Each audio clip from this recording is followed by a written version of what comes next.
नमस्कार. आपण पाहता तरुण भारत. क्रिकेटच्या जगतात न्यूझीलंड विरुद्ध ऑस्ट्रेलिया किंवा इंग्लंड विरुद्ध न्यूझीलंड, ऑस्ट्रेलिया हे सामने अतिशय हाय व्होल्टेज सामने आपल्याला पाहायला मिळतात. परंतु भारत आणि पाकिस्तान यांच्यातील सामना हा फक्त भारतीयांसाठी किंवा पाकिस्तानसाठी हाय व्होल्टेज नसून संपूर्ण क्रिकेट प्रेमींच्या काळजाचा ठोका चुकवणारा सामना मानला जातो. जिथे फक्त धावांचा पाऊस पडत नाही तर काळजाचे ठोके चुकतात. 2 वर्षानंतर होऊ घातलेल्या या सामन्यामुळे क्रिकेट प्रेमींमध्ये खूप उत्साह असलेला आपल्याला दिसून येतोय. हा सामना क्रिकेटच्या खिलाडूवृत्तीने खेळला जावा अशी माझी इच्छा आहे. आम्ही काय विचार करतो यापेक्षा मैदानावर खेळ कसा होतो हे महत्त्वाचे आहे. भारत हस्तांदोलन करणार का हे आज मैदानात स्पष्ट होईल. बाकी सर्व निर्णय सर्वस्वी त्यांच्या म्हणजे भारताच्या हातात आहेत, असे मत पाकिस्तानचे कर्णधार सलमान अली आगा यांनी व्यक्त केले. तर दुसरीकडे पाकिस्तानची इच्छा असेल तर आम्ही नक्कीच अभिषेकला खेळू. नाणेफेकीवेळी काय होते त्यासाठी काही तास बाकी आहे. सस्पेन्स त्याच वेळी संपू. आमच्या दृष्टीने खेळ सर्वात महत्त्वाचा आहे.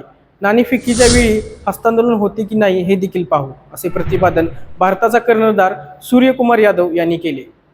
या सामन्यामध्ये मधल्या फळीचा कस लागणार आहे. भारतीय संघाचा विचार केला तर सूर्यकुमार यादव, ईशान किशन आणि हार्दिक पांड्या यांनी आतापर्यंत चांगली जबाबदारी पार पाडली असली तरी पाकिस्तान विरुद्ध एका सांघिक कामगिरीची अपेक्षा आहे. भारत आणि पाकिस्तान यांच्यामध्ये एकूण 16 सामने झाले आहेत. त्यामधील 13 सामने भारताने जिंकले आहेत तर फक्त 3 सामने हे पाकिस्तानने जिंकले आहेत. आजच्या या हाय व्होल्टेज सामन्यामध्ये कोणाचे पारडे जड राहणार हे आज कळेलच.